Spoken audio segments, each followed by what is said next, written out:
네, 오늘은 마가복음 8장 말씀입니다. 마가복음 4장의 수로보니게 여인, 그리고 귀 먹고 말 더듬는 사람을 고쳐주신 이런 모든 것들이 데가볼리, 그리고 두로, 시돈, 이런 저 갈릴리 호수를 중심으로 한다면 북서쪽에 이방인들이 사는 지역입니다. 그러니까 예수님의 복음을 전하시고 영혼을 치료하시고 또 구원하시는 일들이 이방인의 지역까지 이렇게 미쳤다라는 것들을 보여줄 수 있습니다. 사역이 물론 유대인들, 하나님의 백성들을 일깨우고 그들을 하나님 앞에 바로 세우기 위해서 사역을 하셨지만, 이방인들에게도 수로보니게, 대표적으로 수로보니게 여인의 딸, 자녀들의 상에서, 애들도 자녀들의 상에서 떨어지는 부스러기를 먹는다라는 말처럼 이방인들에게도 하나님의 은혜가, 또 하나님의 생명의 말씀이 주어진다라는 것들을 보여주고 있는 겁니다. 오늘 이 4,000명을 먹이신 똑같은 오병이어의 기적과 같은 떡 7개와 물고기 2마리로 4,000명을 먹이신 기적도 이 중에 상당수가 이방인들이 끼어 있을 수 있다라는 것을 볼 수가 있습니다. 그러니까 멀리서부터 따라왔어요. 예수님을 보고 유대인들이 아님에도 불구하고 그 말씀을 사모해서 멀리까지 따라온 사람들을, 이 사람들을 또 돌아가려면 한 3일 이상 걸리는데, 이 사람 가다가 배고파가지고 기진에 쓰러질지도 모른다. 그래서 먹을 걸 주라는 그런 예수님의 말씀과 함께 떡이 몇 개 있느냐? 7개 있습니다. 그걸 가지고 또 기적을 일으켜서 축사하심으로써 다 나누어 주고 배불리 먹고 그들이 가게 됐다라는 걸 보여줍니다. 이런 말씀 속에서 우리가 얻을 수 있는 교훈은 그렇습니다. 누구든지 예수님을 사랑하고 하나님의 말씀을 사랑하는 사람은 거리가 상관이 없고요, 또 어떤 민족도 상관이 없고 말씀 때문에 가는 겁니다. 하나님을 사랑하기 때문에, 믿음 때문에 가는 거예요.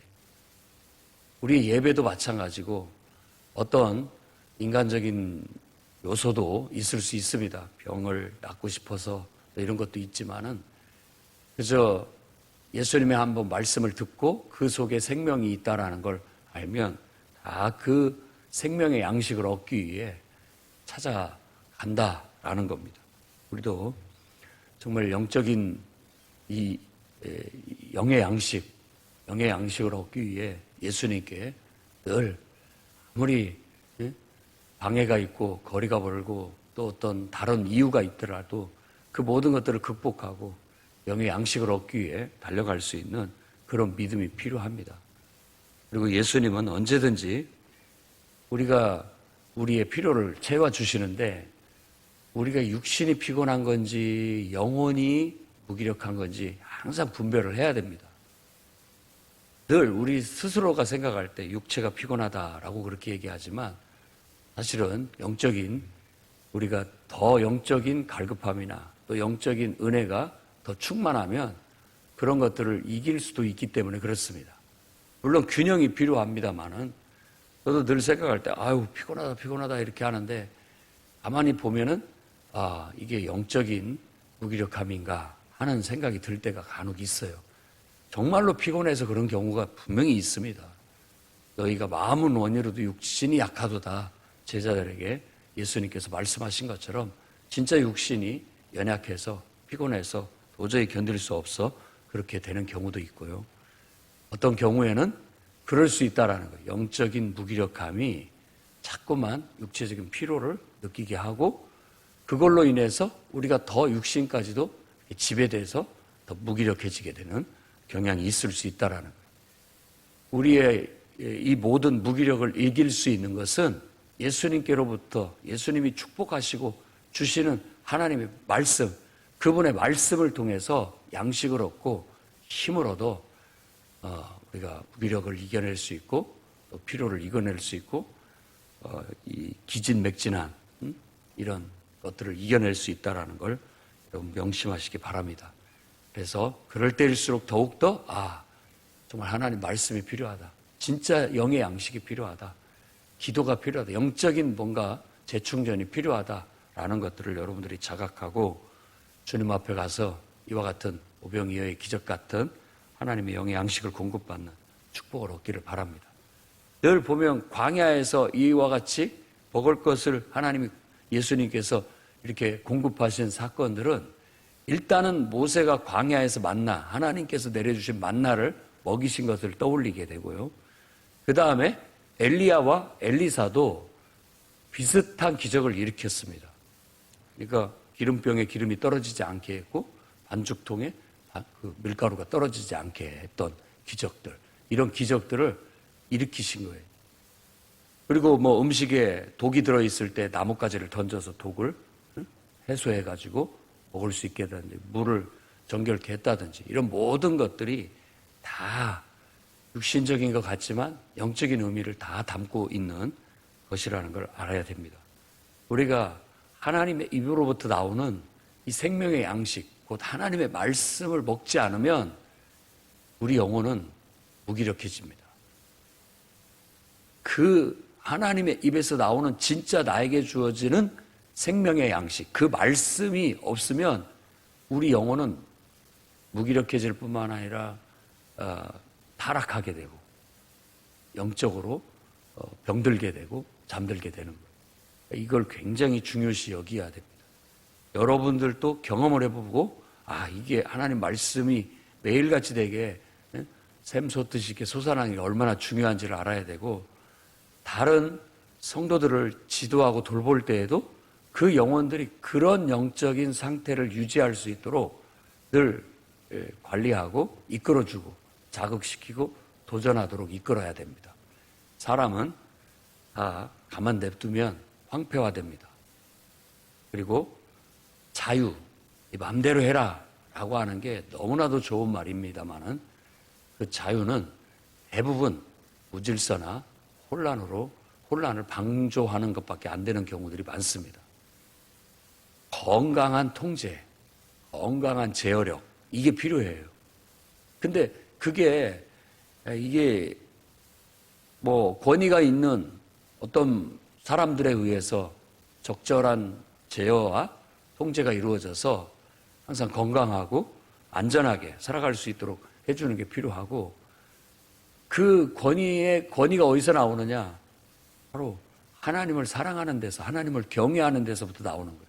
하나님을 두려워하듯 그분을 공경하고, 그분 말씀이라면 천하에 아무리 하기 싫어도 그분이 말씀하시면 할 수 있는 제어력, 그리고 아무리 하기 싫어도 할 수 있는 제어력과 하고 싶어도 하지 마라 하면 멈출 수 있는 제어력, 이게 정말 하나님을 경외하는 절대적 신앙에서부터 나올 수 있는 거예요.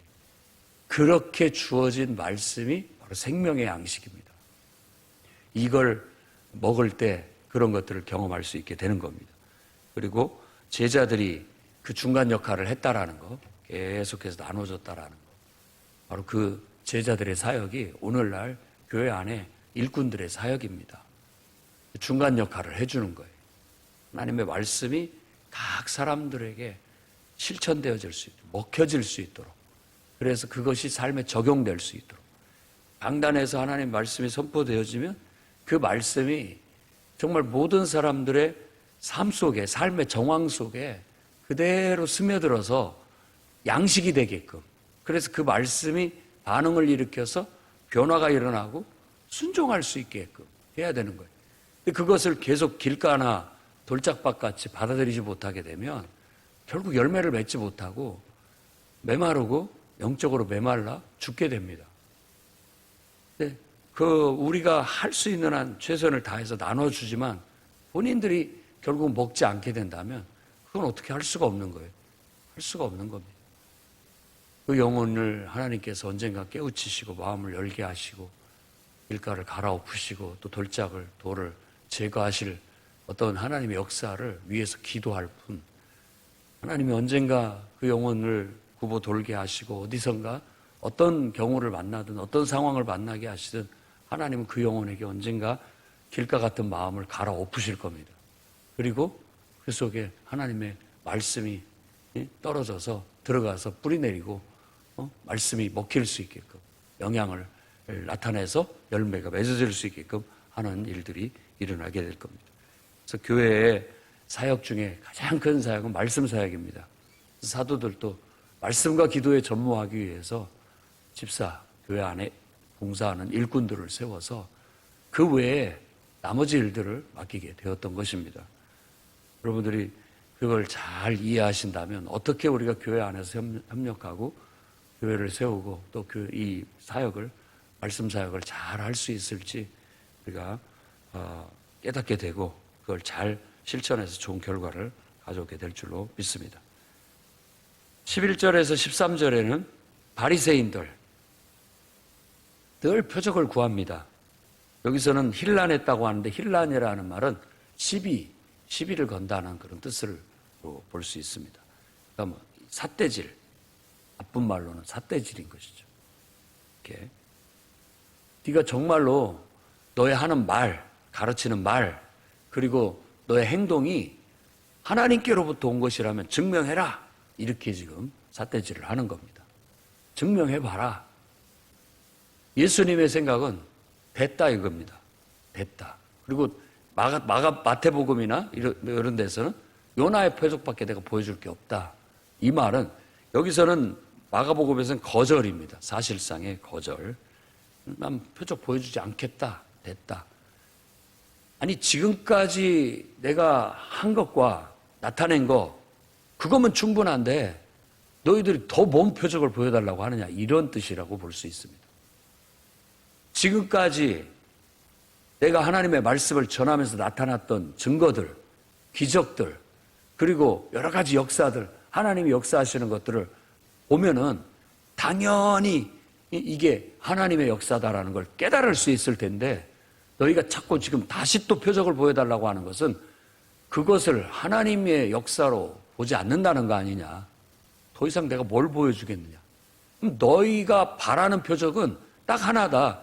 요나처럼 내가 죽는 거다. 그런 얘기입니다.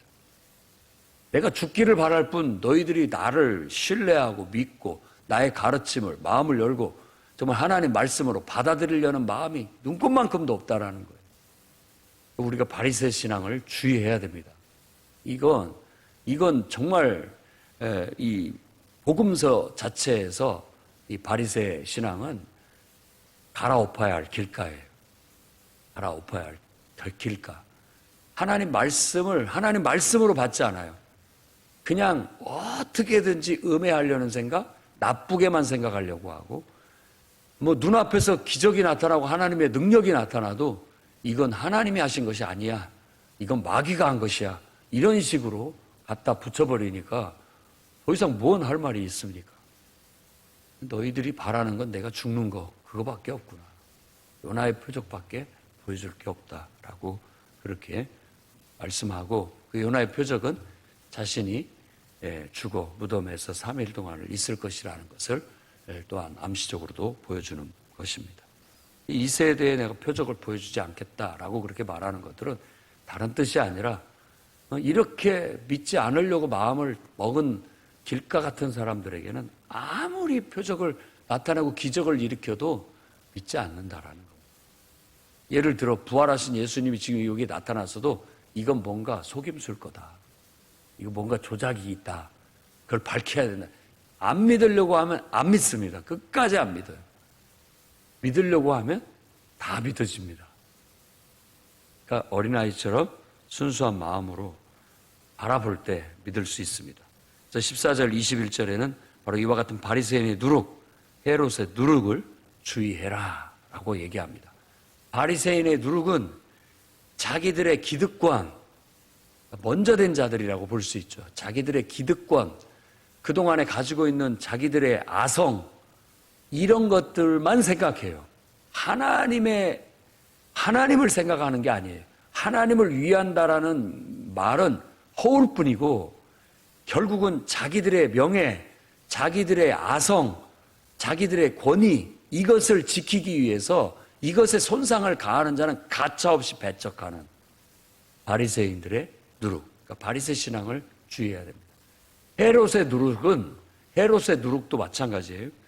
이제 세상 권력, 이 헤롯은 세상 권력자잖아요. 왕인데 자기한테 위해를 가하는 존재들, 정치적으로 자기한테 해를 끼치거나 위해를 가하는 세력들은 뭐 볼 것도 없이 짓밟고 죽이는 게 헤롯입니다. 그러니까 이 나라에 다윗의 혈통에 왕이 태어났다라는 소식을 듣고 알려달라고 했어요. 그것은 순수한 마음이 아니었죠.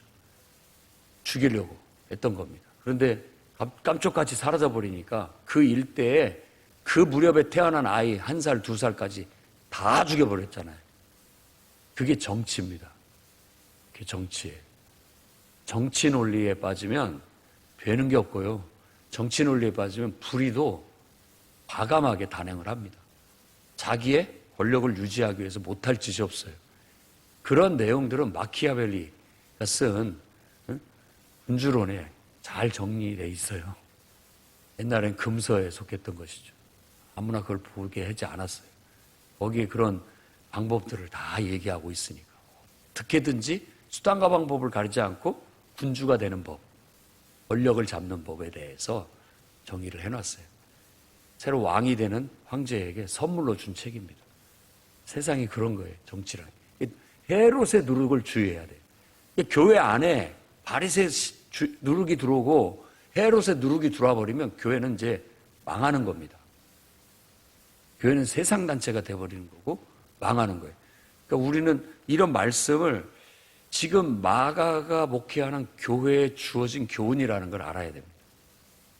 바리새적인 신앙 철저히 배제해야 된다.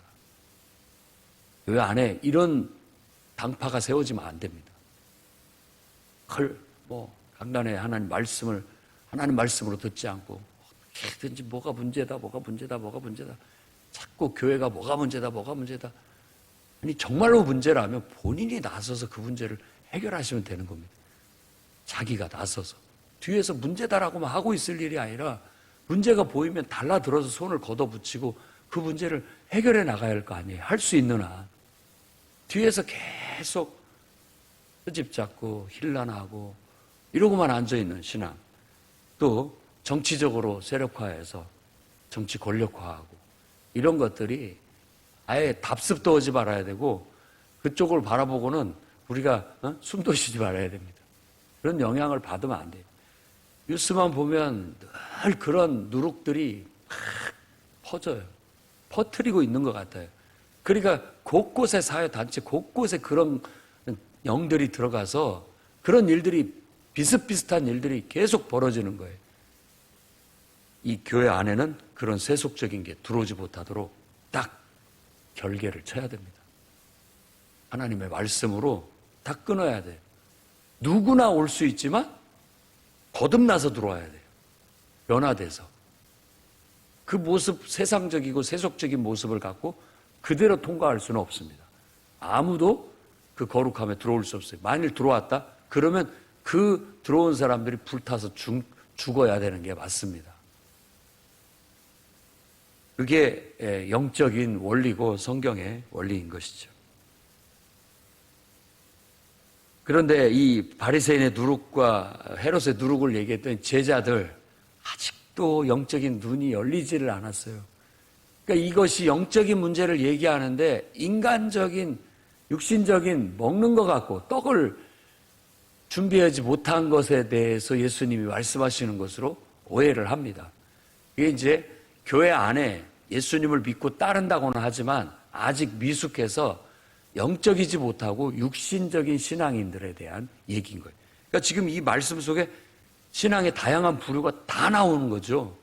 바리새적인 신앙, 헤롯 그런 정치적인 목적을 가지고 있는 그런 신앙, 그리고 정말 주님을 따르고 싶으면 늘 영적인 것들을 제대로 분간하지 못하고 인간적인 눈으로 바라보는 이런 시각. 그래서 예수님이 하신 말씀을 들어보면 그런 교훈을 깊이 담고 있는 겁니다. 아직도 알지 못하느냐? 어찌 마음이 둔하냐? 눈이 있어도 보지 못하고 귀가 있어도 듣지 못하느냐? 라고 책망하시는 거예요.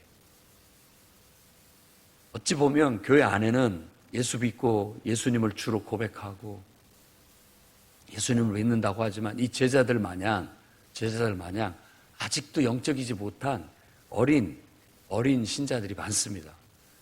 이런 사람들은 늘 영적으로 분간을 하지 못하고 인간적으로 판단을 하기 때문에 이게 코드가 잘 안 맞아요. 그런 사람들을 영적으로 자꾸만 깨우치고 영적인 분별력을 키우고 성령 충만하게 해서 바로 세우는 게 교회 지도자들이, 교회 일꾼들이 해야 할 역할인 거예요. 이게 쉬운 일이 아닙니다. 사람을 변화시키고 성장시킨다는 게 쉬운 게 아니에요. 그래서 우리가 기도해야 되고 하나님의 은혜가 있어야 변화가 일어나요. 용광로 속에 달궈져야 모양을 만들 수 있듯이 사람이라는 게 의지로 변하는 게 아닌 것 같아요. 의지는 한계가 있습니다. 그런데 은혜를 받으면 그 말 그대로 속에서부터 이렇게 샘솟듯이 솟아나요. 그러니까 자발적으로 된다니까요. 꼭 자발적으로 되는 것 같아요. 쉽게 되는 것 같아요. 그 은혜가 되니까 은혜가 넘쳐서 그런 변화가 일어나는 거예요. 근데 똑같이 변화됐다라고 믿었던 사람들도 다시 은혜의 수위가 이렇게 쭉 떨어지잖아요. 그럼 다시 또 그대로가 나타납니다. 육신적인 모습이 그대로 나타나요. 사람을 변화시키는 건 사람을 바꾸는 게 아니라 은혜 안에 있게 하는 것이 사람을 변화시키는 거다.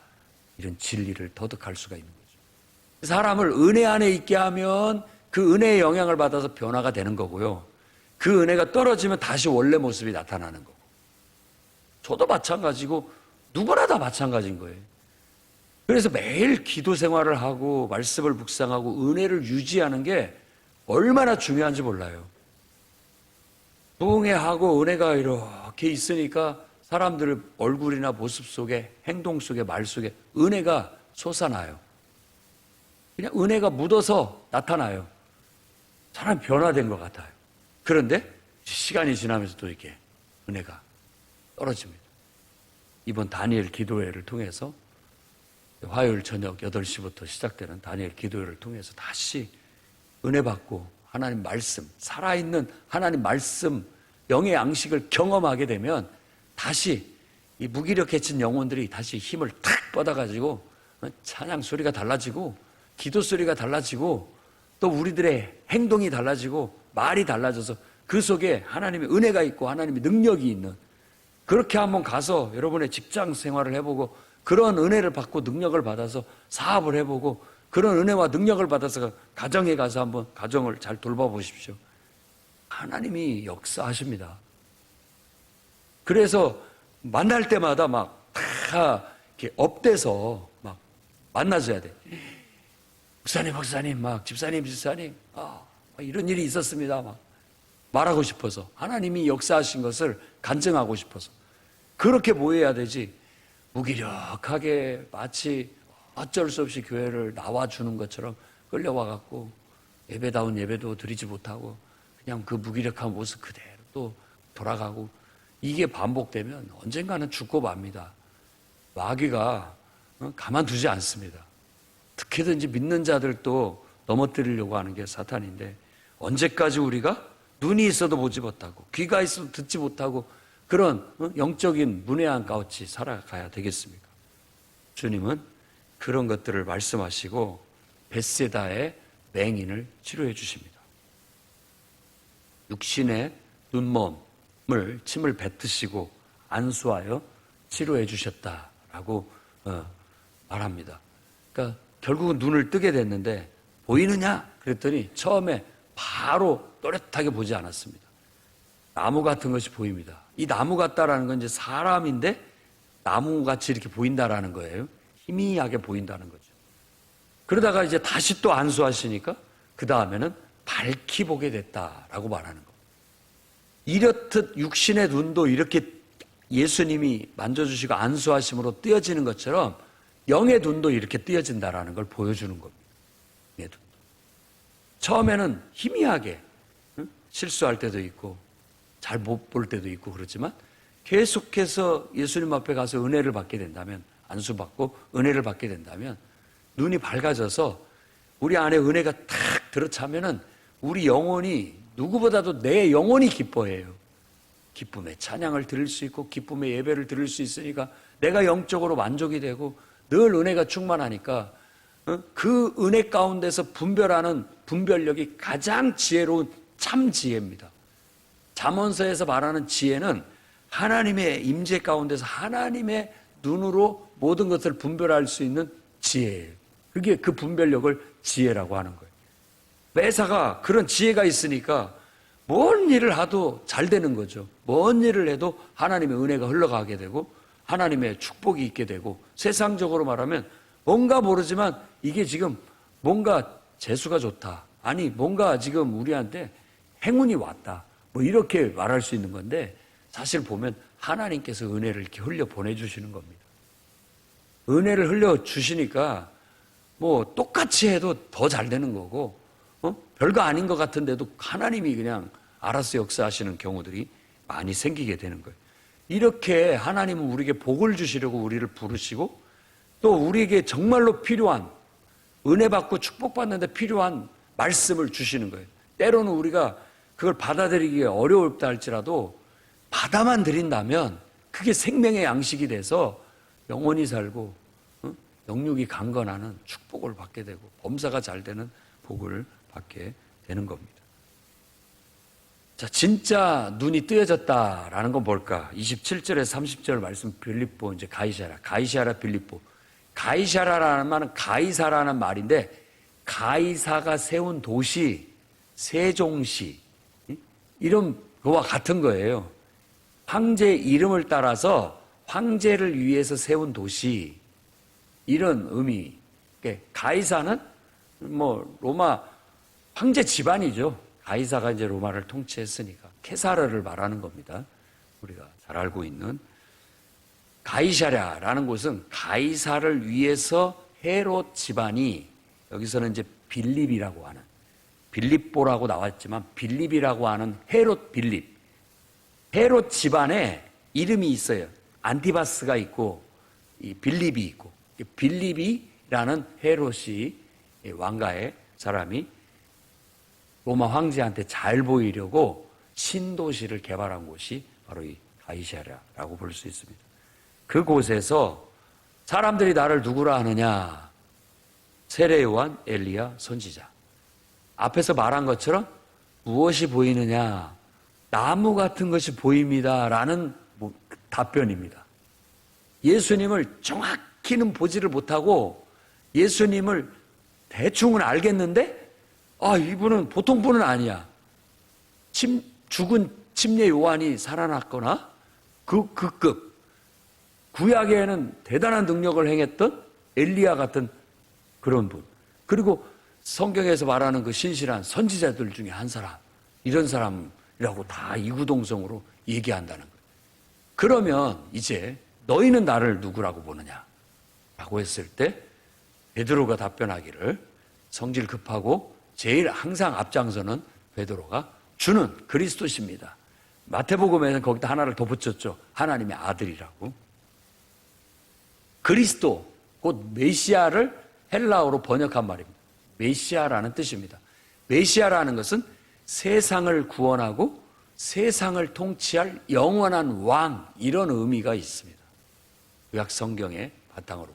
단순한 그냥 문자적 뜻은 기름 부음을 받았다는 뜻이지만, 그게 정관사 더가 붙어가지고 이 메시아는 이제는 온 세상을 구원하고 하나님이 세우신 왕이 되어 영원토록 통치할 하나님 나라의 왕, 그게 메시아입니다. 예언된 메시아가 바로 당신입니다 라고 한 것은, 이건 눈이 확 띄어져서 밝히 본 예수님입니다.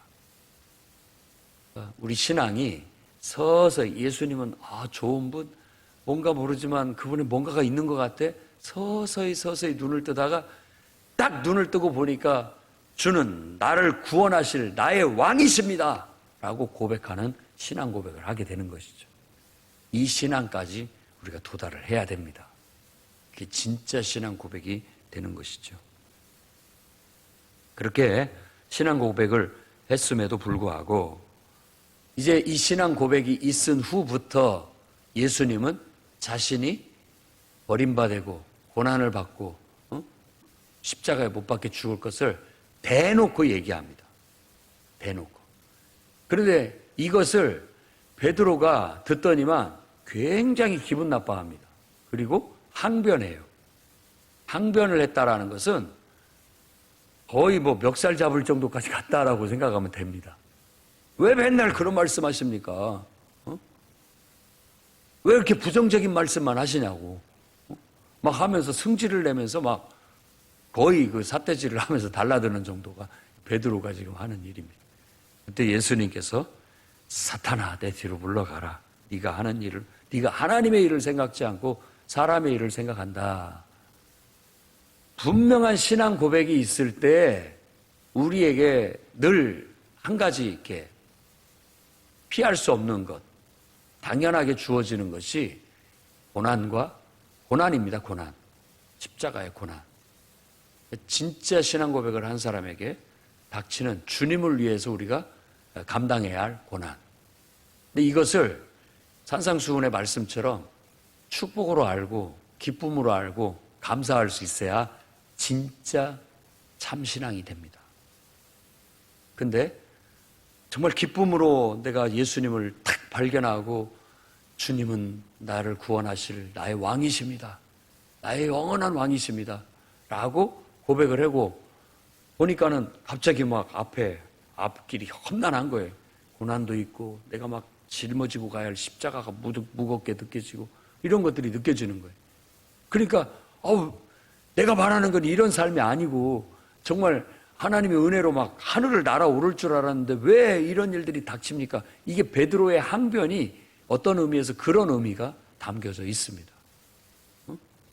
신앙생활을 은혜 받고 이제 막 변화돼서 믿음을 고백하고 나도 막 주님을 위해서 일하겠다고 일꾼으로 딱 나섰는데 그때부터 이제 은혜가 막 쭉 떨어지기 시작하고 그리고 그 여러 가지 막 인간적인 생각이 들기 시작하고 왜 내가 이 고생을 해야 되는지 내가 왜 이런 꼴을 당해야 되는지 뭐 이런 것들에 대해서 우리 마음속에 항변이 일어나게 되는 거예요. 이걸 극복해야 되는 겁니다. 주님은 그걸 극복할 수 있는 신앙을 가르치는데 누구든지 나를 따라오려거든 자기를 부인해라. 그리고 자기 십자가를 지고 나를 따라라 라고 명령하시는 겁니다. 마태복음 16장에 나타나 있고 오늘 말씀에 똑같은 얘기를 하는 거죠. 자기 부인을 하지 않으면 못합니다.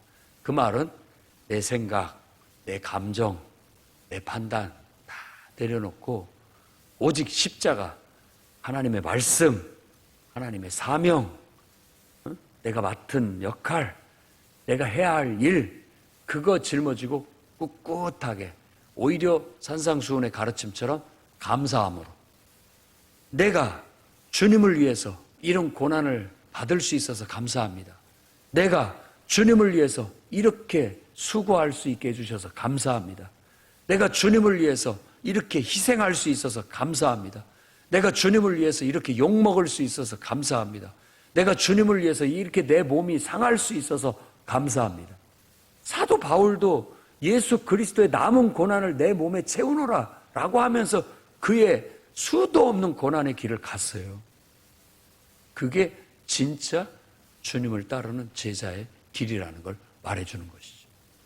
그러니까 지금 이러지 못한 베드로의 생각, 너무나도 인간적이고 사람으로는 좋은 사람이에요. 자기가 모시는 스승님이 그렇게 되게끔 두지 않겠다라는 인간적인 생각은 아주 정말 누구보다도 더 충성스럽고 또 누구보다도 더 우정이 깊고 누구보다도 정말 그 따뜻한 마음이었지만 그렇다고 해서 고난을 피해가는 것은 하나님 뜻이 아니다. 이건 하나님의 일은 적당한 고난과 희생과 죽음이 있는 것이다. 그런데 예수님은 죽은 자 가운데 살아났잖아요. 죽어야만 사는 겁니다. 죽으면 삽니다. 그래서 예수님이 덧붙이는 말이 바로 그겁니다. 살고자 하면 죽을 것이 오히려 죽고자 하면 복음을 위해서 자기 몸을 잃게 되면 구원을 얻을 것이다.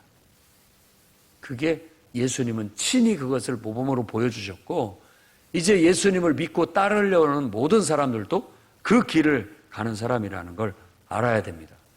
만일 그렇게 예수님 때문에 욕먹고 내가 예수님 때문에 때로는 어떻게 보면 세상적으로 실패한 사람이 될 수도 있고, 예수님 때문에 내가 미움을 받을 수도 있고 멸시나 천대를 받을 수도 있는데, 그거 싫어서 그거 부끄러워서 돌아서면 나도 하나님 앞에서 너희 돌아서겠다.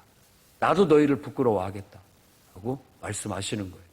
너희의 헤아리는 그 헤아림으로 헤아림을 받을 것이다. 내가 정말로 하나님을 마음을 다해서 진짜 뜨겁게 진실된 마음으로 하나님을 그렇게 사랑하면 하나님도 나를 그렇게 사랑하시는 거예요. 나에게 그렇게 은혜를 주시고 축복해 주십니다. 그래서 정말 복음은, 핵심은 그거예요. 딱 그거 하나밖에 없습니다. 하나님을 사랑하는 거. 마음을 다하고 뜻을 다하고 힘을 다해서 하나님 사랑하는 거.